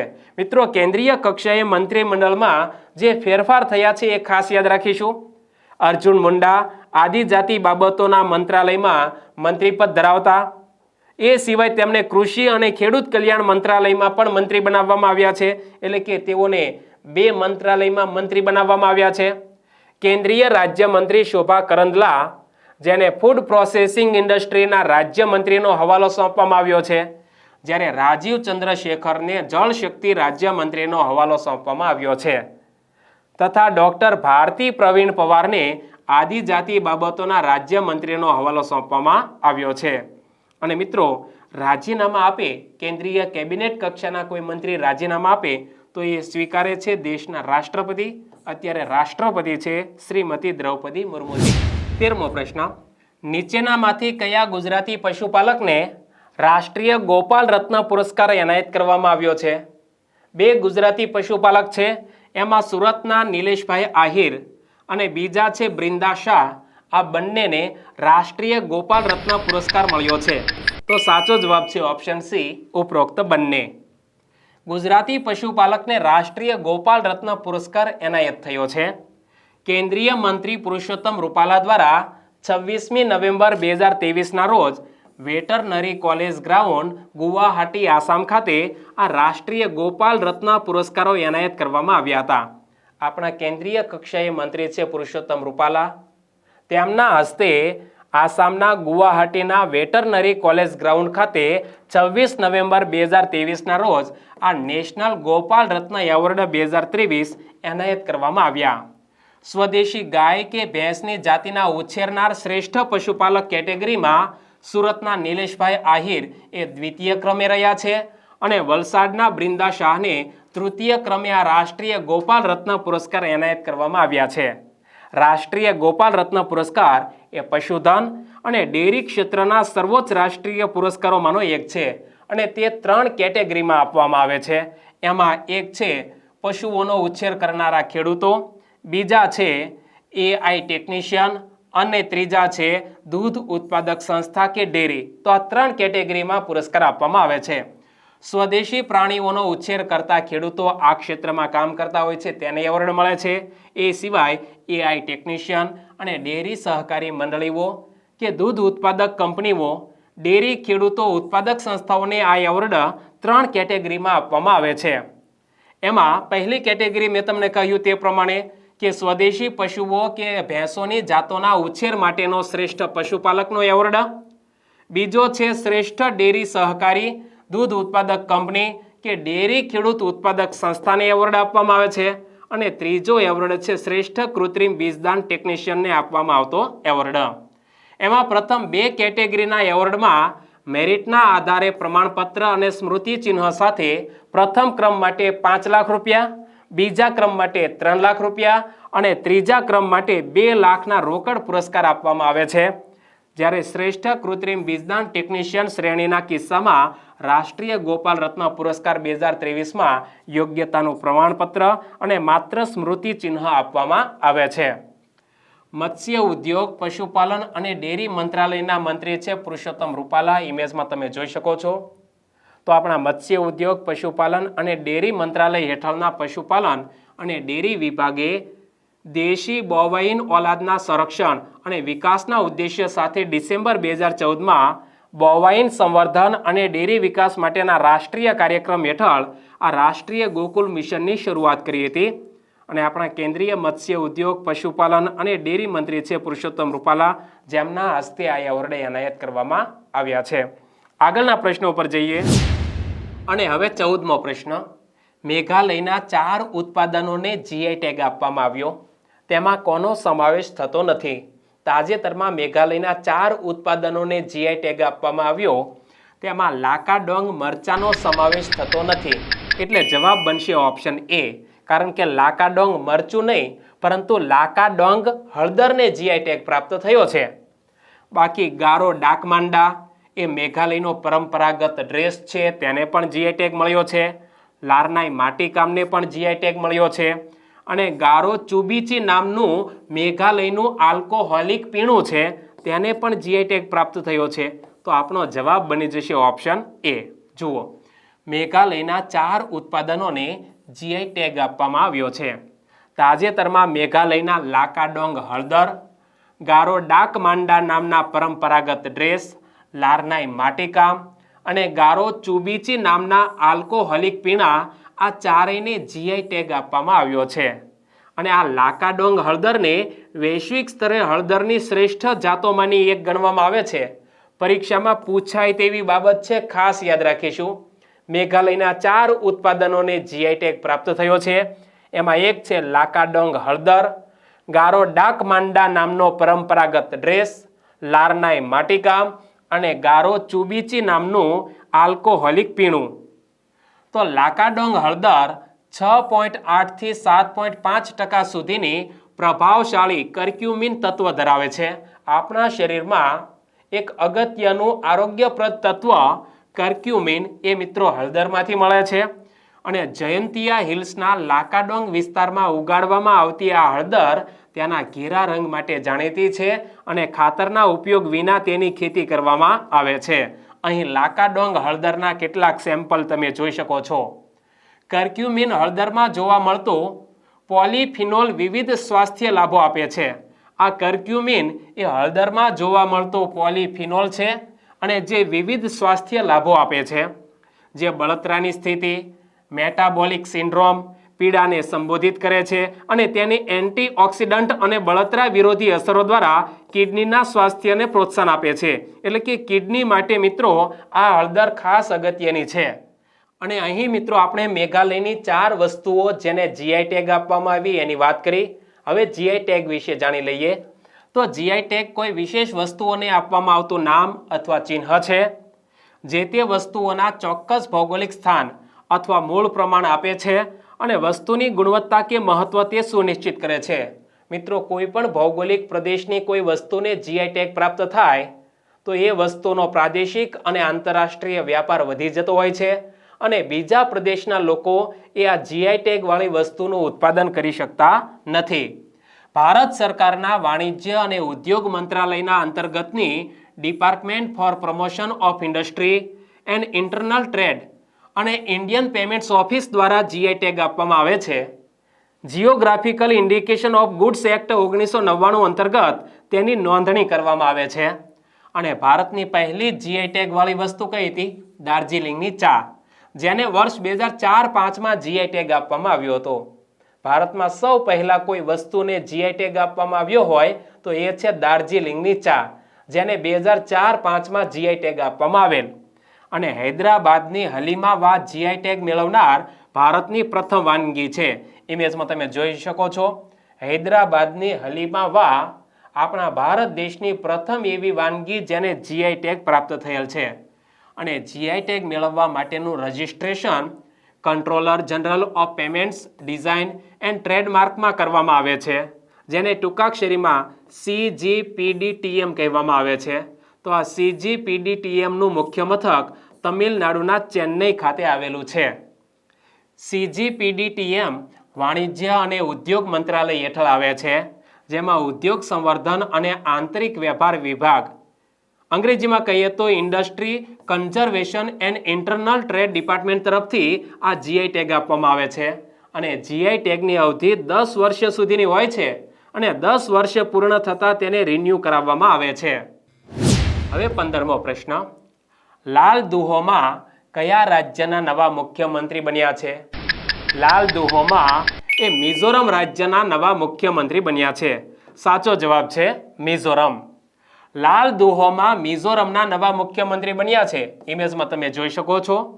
મિઝોરમમાં વિધાનસભા ચૂંટણી જીત્યા બાદ ઝોરમ પીપલ્સ મૂવમેન્ટના નેતા એવા લાલ દુહોમાં રાજ્યના નવા મુખ્યમંત્રી બન્યા છે. ખાસ યાદ રાખીશું કે મિઝોરમ વિધાનસભા ચૂંટણી જીત્યા બાદ ઝોરમ પીપલ્સ મૂવમેન્ટના નેતા લાલ દુહોમાં એ મિઝોરમના નવા મુખ્યમંત્રી બન્યા છે. અને લાલ દુહોમાએ આઇઝોલમાં રાજભવનમાં રાજ્યપાલ હરિબાબુ કુંભમપતિની સામે મુખ્યમંત્રી પદના શપથ લીધા હતા. અને આ સિવાય અન્ય 2 નેતાઓ સબદંગા અને વનલલ હલાનાએ કેબિનેટ મંત્રી તરીકે શપથ લીધા હતા. લાલ દુહોમાં પૂર્વ IPS અધિકારી છે, જેમણે ઇન્દિરા ગાંધીની સુરક્ષા સંભાળી હતી. મિત્રો, અત્યારે મિઝોરમના નવા મુખ્યમંત્રી બન્યા છે એ પૂર્વ IPS અધિકારી રહી ચૂક્યા છે, જેમણે ઇન્દિરા ગાંધીજીની સુરક્ષા પણ સંભાળેલી છે. તેમજ તેઓ રાજીવ ગાંધીની અધ્યક્ષતામાં 1982 એશિયન ગેમ્સની આયોજન સમિતિના સચિવ પણ રહી ચૂક્યા હતા. લાલ દુહોમાએ 1984માં કોંગ્રેસની ટિકિટ ઉપર લોકસભાની ચૂંટણી જીતી હતી. અને આ પછી કોંગ્રેસ સાથે મતભેદ થતાં તેમને ગેરલાયક ઠેરવવામાં આવ્યા હતા. અને મિત્રો, પક્ષ પલટા વિરોધી કાયદા હેઠળ ગેરલાયક ઠરનારા તેઓ પ્રથમ સાંસદ બન્યા હતા. પક્ષ પલટા વિરોધી કાયદો એની મિત્રો બંધારણની અંદર જોગવાઈ છે. અને પક્ષ પલટા વિરોધી કાયદા હેઠળ ગેરલાયક ઠરનાર પ્રથમ સાંસદ બન્યા હતા લાલ દુહોમાં. અને ત્યારબાદ તેમણે 2018માં આઇઝોલ પશ્ચિમ બેઠક ઉપરથી સ્વતંત્ર ઉમેદવાર તરીકે ચૂંટણી જીતી હતી. તો મિઝોરમના નવા મુખ્યમંત્રી બન્યા છે લાલ દુહોમાં. ખાસ યાદ રાખીશું. મિઝોરમના રાજ્યપાલ છે હરિબાબુ કુંભમપતિ, જેમણે મુખ્યમંત્રી પદના શપથ લેવડાવ્યા. અને મિઝોરમની રાજધાની છે આઇઝોલ. 16મો પ્રશ્ન, તાજેતરમાં કોને ઇટાલીનું નાગરિક સન્માન order of merit of the Italian Republic એનાયત કરવામાં આવ્યો છે? તો તાજેતરમાં કબીર બેદીને ઇટાલીનું નાગરિક સન્માન order of merit of the Italian Republic એનાયત કરવામાં આવ્યું છે. કબીર બેદીને ઇમેજમાં તમે જોઈ શકો છો.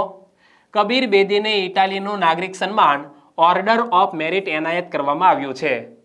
કબીર બેદીને મુંબઈમાં આયોજિત એક કાર્યક્રમમાં order of merit of the Italian Republic એનાયત કરવામાં આવેલ છે. અને ઇટાલિયન ભાષામાં આ પુરસ્કારને કહેવાય છે મેરિટો ડેલા રિપબ્લિકા ઇટાલિયાના.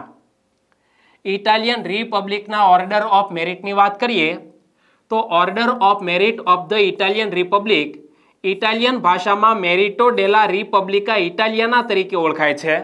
અને જે નાગરિકોને આપવામાં આવતો ઇટાલી દેશનો સર્વોચ્ચ સન્માન એટલે કે સર્વોચ્ચ નાગરિક પુરસ્કાર છે. Order of merit of the Italian Republic આ પુરસ્કારની સ્થાપના 7મી માર્ચ 1951ના રોજ કરવામાં આવી હતી. જેમણે કલા, સાહિત્ય, અર્થતંત્ર, જાહેર સેવા અને સામાજિક પરોપકારી અને માનવતાવાદી પ્રવૃત્તિઓ સહિતના વિવિધ ક્ષેત્રોમાં નોંધપાત્ર યોગદાન આપ્યું છે, તેમને આ સન્માન આપવામાં આવે છે. ઇટાલિયન રિપબ્લિકના રાષ્ટ્રપતિ દ્વારા મંત્રીઓ અથવા અન્ય જાહેર સત્તાવાળાઓની સલાહ ઉપર વ્યક્તિઓને ઓર્ડર ઓફ મેરિટ માટે નામાંકિત કરવામાં આવે છે. તેમજ આ સન્માન ઇટાલિયન નાગરિકો અને વિદેશી નાગરિકોને પણ એનાયત કરવામાં આવે છે. આ સન્માનના ચિહ્નમાં લીલી બોર્ડર સાથે સફેદ દંતવલ્ક્ય ક્રોસ દર્શાવવામાં આવ્યો છે. ઇમેજમાં તમે જોઈ શકો છો કે લીલી બોર્ડર સાથે દંતવલ્ક્ય અને વચ્ચે મિત્રો કંઈક એવો ક્રોસ જેવું ચિહ્ન છે તે આપવામાં આવે છે, જે ઇટાલિયન ત્રિરંગાનું પ્રતીક છે. અને ક્રોસનું કેન્દ્ર ઇટાલિયન રિપબ્લિકનું પ્રતીક દર્શાવે છે. 17મો પ્રશ્ન, નીચેનામાંથી કયું વિધાન સાચું નથી? વિયેતનામ અને ઇન્ડિયા વચ્ચે મિત્રો એક એક્સરસાઇઝ આયોજિત કરવામાં આવે છે, તેને લઈને આ પ્રશ્ન સામે આવ્યો છે. જોઈએ કયું વિધાન સાચું નથી. ભારત વિયેતનામની સેનાએ 11 દિવસીય વિમ્બેક્સ 2023 કવાયત શરૂ કરી છે. વિધાન સાચું. વિમ્બેક્સ એ 2018 થી ભારત અને વિયેતનામમાં વૈકલ્પિક રીતે આયોજિત વાર્ષિક તાલીમ કવાયત છે. આ વૈકલ્પિક રીતે આયોજિત છે. 2018માં શરૂઆત થઈ છે. એકવાર ભારતમાં આયોજિત થાય, એકવાર વિયેતનામમાં. વિમ્બેક્સની અગાઉની આવૃત્તિ ઓગસ્ટ 2022માં ચંદી મંદિર લશ્કરી સ્ટેશન ખાતે ભારતમાં યોજવામાં આવી હતી. આ વિધાન પણ સાચું છે. તો આ વર્ષે ક્યાં આયોજિત થશે? વિયેતનામમાં. અને વિમ્બેક્સની પ્રથમ આવૃત્તિ હનોઈ વિયેતનામમાં યોજવામાં આવી હતી. આ વિધાન ખોટું છે, કારણ કે વિમ્બેક્સની પ્રથમ આવૃત્તિનું આયોજન આપણા ભારત દેશમાં મધ્યપ્રદેશના જબલપુર મુકામે કરવામાં આવ્યું હતું. 2023ની એક્સરસાઇઝ વિયેતનામના હનોઈમાં ચાલુ છે અત્યારે. જુઓ, ભારત વિયેતનામની સેનાએ વિમ્બેક્સ 2023 કવાયત શરૂ કરી છે અને ભાગ લેનારી ભારતીય સૈન્ય ટુકડી અને વિયેતનામની ટુકડીને તમે જોઈ શકો છો. ભારતીય અને વિયેતનામની સેનાઓએ હનોઈ વિયેતનામમાં 11 દિવસીય સૈન્ય કવાયત શરૂ કરી છે, જેને વિમ્બેક્સ 2023 તરીકે ઓળખવામાં આવે છે. અને હનોઈમાં વિમ્બેક્સ 2023 કવાયતનું 11 થી 21 ડિસેમ્બર સુધી આયોજન કરવામાં આવ્યું છે.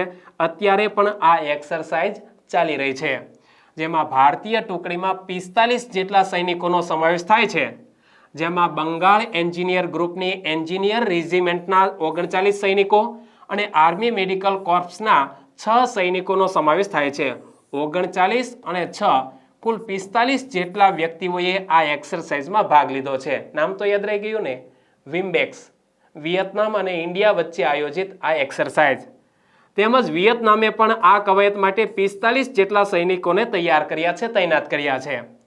આ સંયુક્ત સૈન્ય કવાયત ભારત અને વિયેતનામ વચ્ચે વિસ્તરી રહેલી વ્યૂહાત્મક જોડાણનો એક ભાગ છે, જેમાં દક્ષિણ ચીન સાગરમાં ચીનની વધતી આક્રમકતાને રોકવાની તેમની પ્રતિબદ્ધતા ઉપર ભાર મૂકવામાં આવ્યો છે.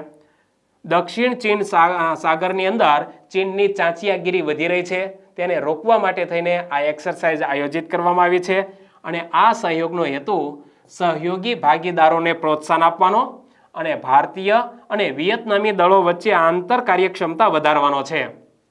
વિમ્બેક્સ એ 2018 થી ભારત અને વિયેતનામમાં વૈકલ્પિક રીતે આયોજિત વાર્ષિક તાલીમ કવાયત છે અને જેની પ્રથમ આવૃત્તિ મધ્યપ્રદેશના જબલપુરમાં યોજવામાં આવી હતી. મિત્રો, આને લઈને વિધાન ખોટું બન્યું હતું, એ પ્રશ્નમાં આપણે જોયું. તેમજ અગાઉની આવૃત્તિ ઓગસ્ટ 2022માં ચંદી મંદિર લશ્કરી સ્ટેશન ખાતે ભારતમાં યોજવામાં આવી હતી. 18મો પ્રશ્ન.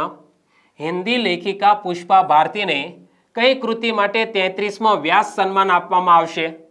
મિત્રો, 33મો વ્યાસ સન્માન હિન્દી લેખિકા પુષ્પા ભારતીને આપવામાં આવશે. કઈ કૃતિ માટે? યાદે યાદે और યાદે કૃતિ માટે. તો સાચો જવાબ છે ઓપ્શન એ. હિન્દી લેખિકા પુષ્પા ભારતીને 33મો વ્યાસ સન્માન આપવામાં આવશે. હિન્દી સાહિત્ય માટે આપવામાં આવતો સર્વોચ્ચ સાહિત્યિક પુરસ્કાર એટલે વ્યાસ સન્માન.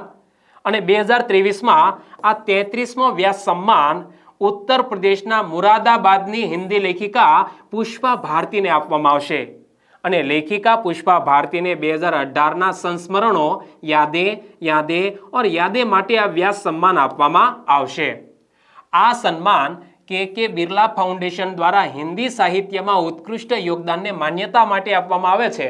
મિત્રો, યાદ એ રાખવાનું છે કે વ્યાસ સન્માન એક સાહિત્યિક પુરસ્કાર છે. 2023માં પુષ્પા ભારતીને વ્યાસ સન્માન પ્રાપ્ત થયું છે. કઈ સાહિત્ય કૃતિ માટે? યાદે યાદે और યાદે માટે. અને કોના દ્વારા આ પુરસ્કાર આપવામાં આવે છે? કે બિરલા ફાઉન્ડેશન દ્વારા. અને કે બિરલા ફાઉન્ડેશનની સ્થાપના 1991માં કૃષ્ણ કુમાર બિરલા દ્વારા દિલ્હીમાં કરવામાં આવી હતી. કે બિરલા ફાઉન્ડેશન, એની સ્થાપના કૃષ્ણ કુમાર બિરલા દ્વારા 1991માં દિલ્હીમાં કરવામાં આવી. અને તેનું ધ્યેય સાહિત્ય, એમાં પણ ખાસ કરીને હિન્દી સાહિત્ય અને કલા તેમજ શિક્ષણ અને સામાજિકતાને પ્રોત્સાહન આપવા માટે થઈને આ પુરસ્કારની સ્થાપના કરવામાં આવી છે. અને વ્યાસ સન્માનની વાત કરીએ તો વ્યાસ સન્માન એ ભારતનો સાહિત્યિક પુરસ્કાર છે, જે સૌ પ્રથમ 1991માં એનાયત કરવામાં આવ્યો હતો. અને તેમાં વિજેતાને દર વર્ષે 4 લાખનો રોકડ પુરસ્કાર આપવામાં આવે છે. આ પુરસ્કાર માટે પાત્ર બનવા માટે સાહિત્યિક કૃતિ હિન્દી ભાષામાં હોવી જોઈએ અને છેલ્લા 10 વર્ષોમાં પ્રકાશિત કરવામાં આવેલી હોવી જોઈએ। 1991માં રામવિલાસ શર્માને ભારત કે પ્રાચીન ભાષા પરિવાર और हिंदी पुस्तक માટે આ પુરસ્કાર આપવામાં આવ્યો હતો। કે બિરલા ફાઉન્ડેશન દ્વારા વ્યાસ સન્માન આપવામાં આવે છે। પ્રથમ વ્યાસ સન્માન રામવિલાસ શર્માને ભારત કે પ્રાચીન ભાષા પરિવાર और हिंदी સાહિત્ય કૃતિ માટે 1991માં આપવામાં આવેલ। તેમજ 2022માં જ્ઞાન ચતુર્વેદીને પાગલખાના નવલકથા માટે આ પુરસ્કાર આપવામાં આવ્યો હતો। વ્યાસ સન્માન 2022 કોને પ્રાપ્ત થયેલ છે? જ્ઞાન ચતુર્વેદીને, અને તેની સાહિત્ય કૃતિ છે પાગલખાના। કે બિરલા ફાઉન્ડેશને વ્યાસ સન્માન સિવાય અન્ય પ્રતિષ્ઠિત સાહિત્ય પુરસ્કારોની પણ સ્થાપના કરી છે। એમાં એક છે સરસ્વતી સન્માન। એમાં 15 લાખના રોકડ પુરસ્કાર સાથે ભારતના બંધારણની અનુસૂચિ 8માં સમાવિષ્ટ કોઈ પણ ભાષામાં ઉત્કૃષ્ટ સાહિત્ય કૃતિ માટે આપવામાં આવે છે। મિત્રો, બંધારણની અનુસૂચિ 8ની અંદર જે બંધારણ માન્ય ભાષા છે એ બંધારણ માન્ય ભાષાઓની અંદર શ્રેષ્ઠ સાહિત્ય કૃતિની રચના બદલ આ સરસ્વતી સન્માન આપવામાં આવે છે। તેમજ 2.5 લાખના રોકડ પુરસ્કાર સાથેનો બિહારી પુરસ્કાર એ રાજસ્થાનના હિન્દી કે રાજસ્થાની લેખકોને આપવામાં આવતો પુરસ્કાર છે। કયો? બિહારી પુરસ્કાર। 19મો પ્રશ્ન, નીચેનામાંથી કયું વિધાન સાચું છે? મિત્રો, રાજસ્થાનની અંદર વિધાનસભા ચૂંટણી સંપન્ન થઈ, રાજસ્થાનના નવા મુખ્યમંત્રીનું નામ પણ સામે આવી ગયું। એને લઈને આ પ્રશ્ન જોઈએ, કયું વિધાન સાચું છે? તો સાંગાનેર વિધાનસભા મત વિસ્તારના ધારાસભ્ય ભજનલાલ શર્મા રાજસ્થાનના નવા મુખ્યમંત્રી બન્યા છે। આ વિધાન બિલકુલ સાચું છે। દિયા કુમારી અને પ્રેમચંદ બેરવાને રાજસ્થાનના નાયબ મુખ્યમંત્રી બનાવવામાં આવ્યા છે। એ વિધાન પણ સાચું છે।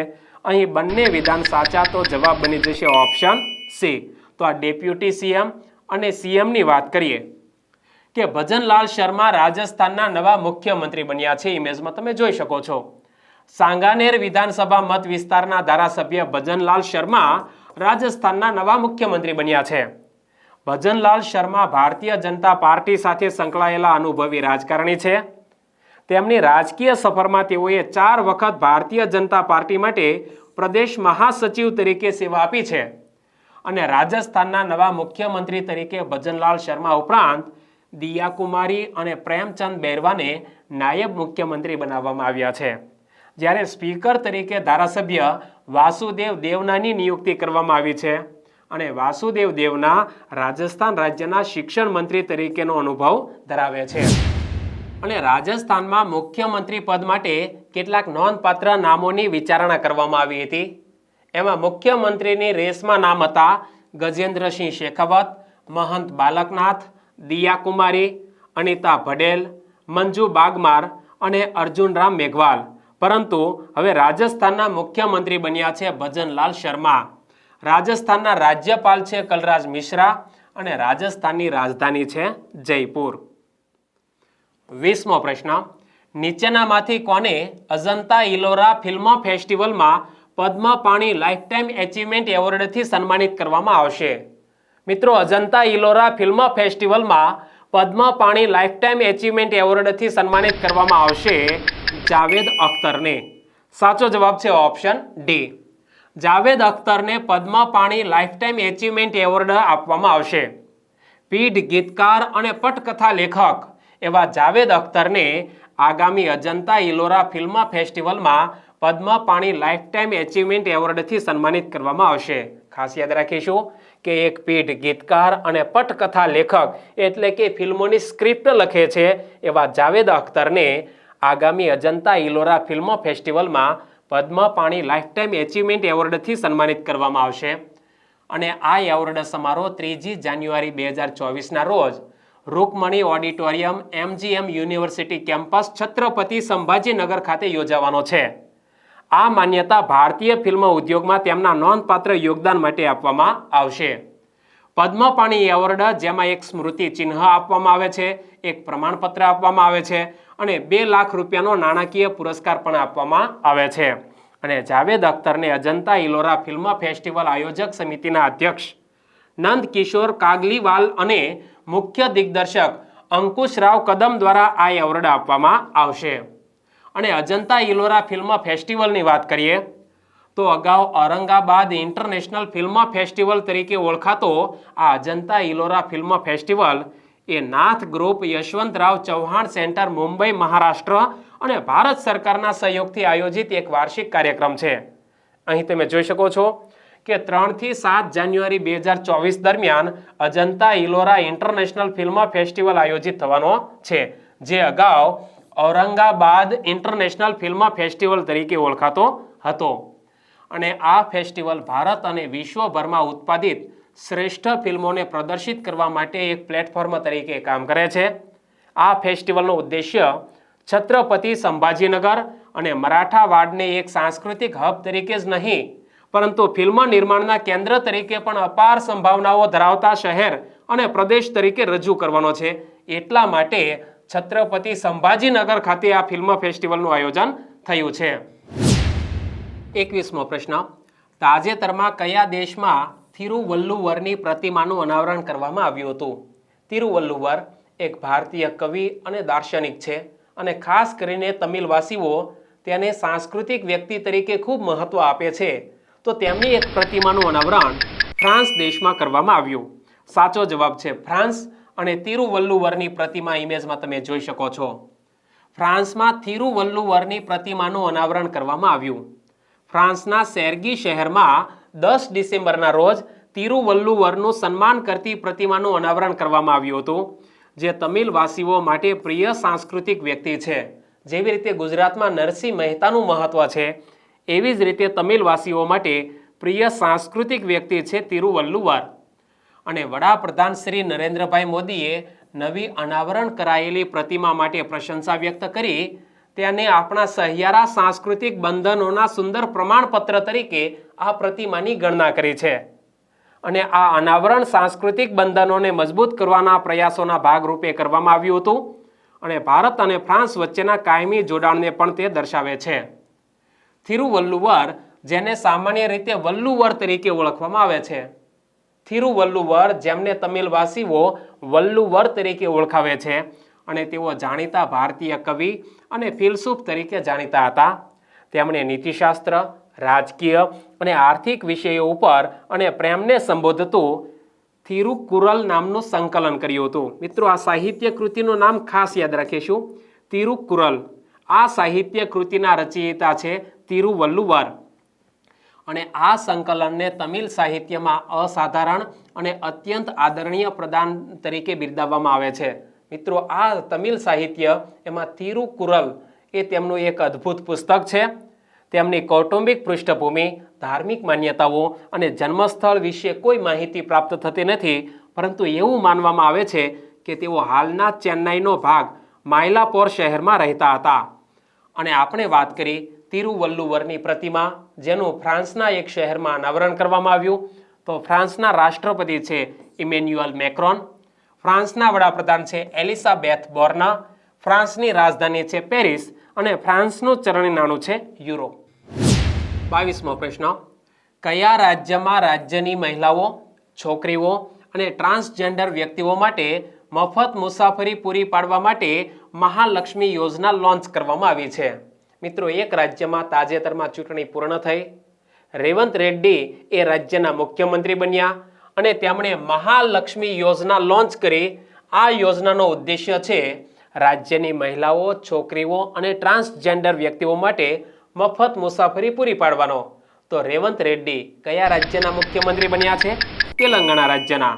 જુઓ, તેલંગાણાએ મહિલાઓ અને ટ્રાન્સજેન્ડર માટે મફત બસ મુસાફરીની શરૂઆત કરી છે. તેલંગાણાના મુખ્યમંત્રી રેવંત રેડ્ડીના નેતૃત્વમાં તેલંગાણાની સરકારે તાજેતરમાં મહાલક્ષ્મી યોજના લોન્ચ કરી છે, જેનો હેતુ તેલંગાણા રાજ્યની મહિલાઓ, છોકરીઓ અને ટ્રાન્સજેન્ડર વ્યક્તિઓ માટે મફત મુસાફરી પૂરી પાડવાનો છે. આ યોજના 9 ડિસેમ્બર 2023થી અમલમાં મૂકવામાં આવી છે, જેમાં લક્ષિત લાભાર્થીઓ માટે સુલભ અને સસ્તું પરિવહન સુનિશ્ચિત કરવા માટે વિવિધ ગેરંટીનો સમાવેશ થાય છે. આ યોજના હેઠળ Telangana state road transport corporation એટલે કે TSRTC દ્વારા સંચાલિત રાજ્ય સંચાલિત પલ્લે વેલુગુ અને એક્સપ્રેસ બસોને આવરી લેવામાં આવી છે. એટલે કે રાજ્ય સંચાલિત જે પલ્લે વેલુગુ અને એક્સપ્રેસ બસો ચાલુ છે એમાં મહિલાઓ, છોકરીઓ અને ટ્રાન્સજેન્ડર વ્યક્તિઓ મફત મુસાફરી કરી શકે છે, જેનાથી લાભાર્થીઓ આંતરરાજ્ય એક્સપ્રેસ અને પલ્લે વેલુગુ બસોમાં તેલંગાણા રાજ્યની સરહદો સુધી મફતમાં મુસાફરી કરી શકે છે.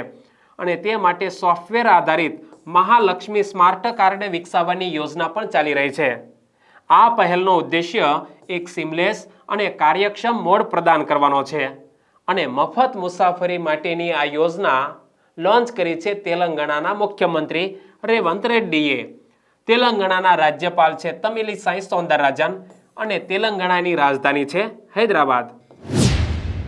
23મો પ્રશ્ન, યુનાઇટેડ વર્લ્ડ રેસલિંગ દ્વારા વર્ષ 2023ની મહિલા rising star of the year તરીકે કોને જાહેર કરવામાં આવી છે?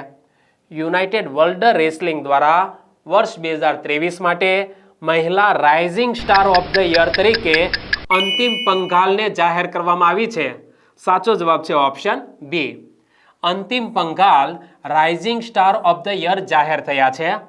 યુનાઇટેડ વર્લ્ડ રેસલિંગે ભારતીય 19 વર્ષીય મહિલા કુસ્તીબાજ અંતિમ પંઘાલને વર્ષ 2023ની મહિલા rising star of the year જાહેર કરી છે. ફરી એકવાર વાંચી લો કે યુનાઇટેડ વર્લ્ડ રેસલિંગે ભારતની 19 વર્ષીય મહિલા કુસ્તીબાજ અંતિમ પંઘાલને વર્ષ 2023ની મહિલા rising star of the year જાહેર કરી છે. હરિયાણાની આ કુસ્તીબાજ ભારત તરફથી 2 વખત જુનિયર વિશ્વ ચેમ્પિયન બની ચૂકી છે. તે ભારતની પ્રથમવાર અંડર-20 વિશ્વ કુસ્તી ચેમ્પિયન પણ હતી અને અંતિમ પંઘાલ એ 53 કિગ્રા વર્ગમાં ભાગ લે છે. જ્યારે પુરુષોની ફ્રી સ્ટાઇલ કેટેગરીમાં ગ્રીસના જ્યોર્જિયોસ કોવુગિઓમત્સીડીઝને rising star of the year જાહેર કરવામાં આવ્યા છે. મિત્રો, મહિલામાં rising star of the year જાહેર કરવામાં આવ્યા છે અંતિમ પંઘાલને, જ્યારે પુરુષોની ફ્રી સ્ટાઇલ કેટેગરીમાં ગ્રીસના જ્યોર્જિયોસ કોવુગિઓમત્સીડીઝને rising star of the year જાહેર કરવામાં આવ્યો છે. તેમજ ગ્રીકો રોમન શ્રેણીમાં અઝરબૈજાનના હસરત જાફારોવને rising star of the year જાહેર કરવામાં આવ્યો છે. અને યુનાઇટેડ વર્લ્ડ રેસલિંગ દ્વારા આ wrestling rising star of the year જાહેર કરવામાં આવેલ છે. તો યુનાઇટેડ વર્લ્ડ રેસલિંગના વર્તમાન અધ્યક્ષ કોણ છે? નેનાદ લાલોવિક. ઇમેજમાં તમે જોઈ શકો છો. યુનાઇટેડ વર્લ્ડ રેસલિંગની સ્થાપના 1912માં થઈ અને તેનું હેડક્વાર્ટર સ્વિટ્ઝરલેન્ડના લોઝેનના કોર્સિયર સુર વેવ મુકામે આવેલું છે. અને યુનાઇટેડ વર્લ્ડ રેસલિંગ એ અગાઉ international federation of associated wrestling style તરીકે જાણીતું હતું. 24મો પ્રશ્ન, નીચેનામાંથી કયું જોડકું સાચું નથી? તાજેતરમાં કેટલાક દેશોના વડાપ્રધાન અને રાષ્ટ્રપતિ જે નવા બન્યા છે એના નામ સામે આવ્યા છે. એને લઈને જોડકા સ્વરૂપે આ પ્રશ્ન તમારી સામે મૂક્યો છે. તો કયું જોડકું સાચું નથી જોઈએ? ઇક્વાડોરના રાષ્ટ્રપતિ બન્યા છે ડેનિયલ નોબોઆ. આ જોડકું સાચું છે. ગેબોનના રાષ્ટ્રપતિ બન્યા છે જનરલ બ્રાઇસ ઓલિગુઈ. એ જોડકું પણ સાચું છે. પોલેન્ડના વડાપ્રધાન બન્યા છે ડોનાલ્ડ ટસ્ક. તો એ જોડકું પણ સાચું છે. અને સ્પેનના વડાપ્રધાન બન્યા છે લુક ફ્રીડેન. આ જોડકું ખોટું છે કારણ કે લક્ઝમબર્ગના નવા વડાપ્રધાન બન્યા છે લુક ફ્રીડેન. તો મિત્રો, આપણો જવાબ બની જશે ઓપ્શન ડી. જોઈએ કે ડોનાલ્ડ ટસ્ક પોલેન્ડના નવા વડાપ્રધાન બન્યા છે. તાજેતરમાં પોલેન્ડના વડાપ્રધાન મેયુઝ મોરોવસ્કીએ વિશ્વાસનો મત ગુમાવ્યો હતો. તેથી પોલેન્ડની સંસદના સભ્યોએ ડોનાલ્ડ ટસ્કને પોલેન્ડના નવા વડાપ્રધાન બનાવવા માટે સમર્થન આપ્યું હતું. અને ડોનાલ્ડ ટસ્કે અગાઉ 2007થી 2014 સુધી પોલેન્ડના વડાપ્રધાન તરીકે અને 2014થી 2019 સુધી યુરોપિયન કાઉન્સિલના પ્રમુખ તરીકે સેવા આપી હતી. અને પોલેન્ડના રાષ્ટ્રપતિ કોણ છે? એન્ડ્રેસ ડુડા. ઇમેજમાં તમે જોઈ શકો છો. પોલેન્ડની રાજધાની છે વોર્સો અને પોલેન્ડનું ચલણી નાણું છે ઝ્લોટી. મિત્રો, ખાસ યાદ રાખીશું, પોલેન્ડના રાષ્ટ્રપતિ એન્ડ્રેસ ડુડા, પોલેન્ડની રાજધાની વોર્સો અને પોલેન્ડનું ચલણી નાણું છે ઝ્લોટી. અને તાજેતરમાં નવનિયુક્ત પામેલ રાષ્ટ્રપતિ કે વડાપ્રધાન કોણ કોણ છે? તો ઇક્વાડોરના રાષ્ટ્રપતિ બન્યા છે ડેનિયલ નોબોઆ. ગેબોનના રાષ્ટ્રપતિ બન્યા છે જનરલ બ્રાઇસ ઓલિગુઈ. લક્ઝમબર્ગિશના વડાપ્રધાન બન્યા છે લુક ફ્રીડેન. સ્પેનના વડાપ્રધાન છે પેડ્રો સાંચેઝ. અને મિત્રો, સ્પેનના વડાપ્રધાન તરીકે તેઓ ફરીથી ચૂંટાયા છે અને સ્લોવાકિયાના વડાપ્રધાન ફરી વખત એટલે કે ચોથી વખત ચૂંટાયા છે રોબર્ટ ફિકો. તો મિત્રો આ ખાસ યાદ રાખવા જેવું પેજ છે, રિપીટ કરી લઈએ. ઇક્વાડોરના રાષ્ટ્રપતિ ડેનિયલ નોબોઆ, ગેબોનના રાષ્ટ્રપતિ જનરલ બ્રાઇસ ઓલિગુઈ, લક્ઝમબર્ગીસના વડાપ્રધાન લુક ફ્રીડેન, સ્પેનના વડાપ્રધાન પેડ્રો સાંચેઝ ફરીથી ચૂંટાયા છે. સ્લોવાકિયાના વડાપ્રધાન છે રોબર્ટ ફિકો, એ ચોથી વખત ચૂંટાયા છે. અને હવે 25મો અને અંતિમ પ્રશ્ન, નીચેનામાંથી કયું વિધાન સાચું નથી? ડેનિયલ બેરેનબોઇમ અને અલી અબુ અવવાદને ઇન્દિરા ગાંધી શાંતિ પુરસ્કાર 2023 એનાયત કરવામાં આવ્યો છે. આ વિધાન સાચું છે. ઇન્દિરા ગાંધી પુરસ્કાર મુખ્ય 3 કેટેગરીમાં આપવામાં આવે છે, એ વિધાન પણ બિલકુલ સાચું છે. ઇન્દિરા ગાંધી પુરસ્કારની સ્થાપના ઇન્દિરા ગાંધી મેમોરિયલ ટ્રસ્ટ દ્વારા 1986માં કરવામાં આવી હતી, એ વિધાન પણ સાચું છે. અને આપણને પૂછ્યું છે કયું વિધાન સાચું નથી, તો ઉપરોક્ત તમામ વિધાન સાચા છે. જવાબ બની જશે ઓપ્શન ડી. ડેનિયલ બેરેનબોઇમ અને અલી અબુ અવવાદને ઇન્દિરા ગાંધી શાંતિ પુરસ્કાર એનાયત કરવામાં આવ્યો છે. જાણીતા ક્લાસિકલ પિયાનો વાદક ડેનિયલ બેરેનબોઇમ અને પેલેસ્ટિયન શાંતિ કાર્યકર્તા અલી અબુ અવવાદને સંયુક્ત રીતે ઇન્દિરા ગાંધી શાંતિ પુરસ્કાર 2023 એનાયત કરવામાં આવ્યો છે. મિત્રો, બે વ્યક્તિઓને સંયુક્ત રીતે ઇન્દિરા ગાંધી શાંતિ પુરસ્કાર એનાયત કરવામાં આવ્યો છે વર્ષ 2023 માટે. એ બેના નામ છે, એક ક્લાસિકલ પિયાનો વાદક ડેનિયલ બેરેનબોઇમ અને બીજા છે પેલેસ્ટિયન શાંતિ કાર્યકર્તા અલી અબુ અવવાદ. આર્જેન્ટિનામાં જન્મેલા ડેનિયલ બેરેનબોઇમે માત્ર શાસ્ત્રીય સંગીતની દુનિયા પર જ અમિટ છાપ છોડી નથી, પરંતુ તે સંગીતની શોધમાં આશાના કિરણ તરીકે પણ અત્યારે ઉભરી આવ્યા છે. અને અલી અબુ અવવાદ એક પ્રખ્યાત પેલેસ્ટિયન શાંતિ કાર્યકર્તા છે. તેમણે સંઘર્ષને સહકારમાં પરિવર્તિત કરવા માટે સમર્પિત વ્યક્તિઓની સ્થિતિસ્થાપકતા અને નિર્ધારણનું પ્રતિનિધિત્વ તેઓ કરે છે. 2014માં અલી અબુ અવવાદે સમજ, અહિંસા અને પરિવર્તનને પ્રોત્સાહન આપતી સ્થાનિક પેલેસ્ટિયન ઇઝરાયેલ પહેલ રૂટ્સની સહસ્થાપના કરી હતી. 2014માં મિત્રો આ વ્યક્તિએ રૂટ્સની સહસ્થાપના કરી હતી અને તેઓ વૈશ્વિક લેવલના શાંતિ કાર્યકર્તા છે. આ બંને વ્યક્તિને ઇન્દિરા ગાંધી શાંતિ પુરસ્કાર આપવામાં આવ્યો છે. તો આ પુરસ્કારની વાત કરીએ કે આ એવોર્ડ મુખ્ય 3 કેટેગરીમાં આપવામાં આવે છે. એમાં એક કેટેગરી છે શાંતિ, બીજી કેટેગરી નિશસ્ત્રીકરણ અને ત્રીજી વિકાસ. આ પુરસ્કારનું નામ ભારતના સ્વર્ગસ્થ વડાપ્રધાન ઇન્દિરા ગાંધીના નામ ઉપરથી રાખવામાં આવ્યું છે. તેમજ તેની સ્થાપના ઇન્દિરા ગાંધી મેમોરિયલ ટ્રસ્ટ દ્વારા 1986માં કરવામાં આવી હતી. ઇન્દિરા ગાંધી શાંતિ, નિશસ્ત્રીકરણ અને વિકાસ એ પ્રતિષ્ઠિત પુરસ્કાર છે જે વ્યક્તિઓ અથવા સંસ્થાઓને દર વર્ષે આપવામાં આવે છે. જેણે આંતરરાષ્ટ્રીય શાંતિ, નિશસ્ત્રીકરણ અને વિકાસને પ્રોત્સાહન આપવા માટે અસાધારણ યોગદાન આપ્યું છે, એવા વ્યક્તિઓને આ પુરસ્કાર આપવામાં આવે છે. તો મિત્રો, અહીં વીકલી કરંટ અફેરના મેગા લેક્ચરને પૂર્ણ કરીએ છીએ. અમારો આ કન્સેપ્ટ તમને ખૂબ સારો લાગ્યો હોય, તમને એમ થયું હોય કે ખરેખર વીકલી કરંટ અફેરની અંદર ઘણું બધું નવું જાણવાનું મળ્યું છે, તો અમારા વિડીયોને લાઇક કરજો અને તમારા મિત્રો સુધી આ એજ્યુ સફરની કરંટ અફેરના મેગા લેક્ચરની લિંક શેર કરવાનું ન ભૂલતા. ઓકે, આવતા અઠવાડિયે ફરી મળીશું. આપનો દિવસ શુભ રહે. ટેક કેર એન્ડ જય હિન્દ.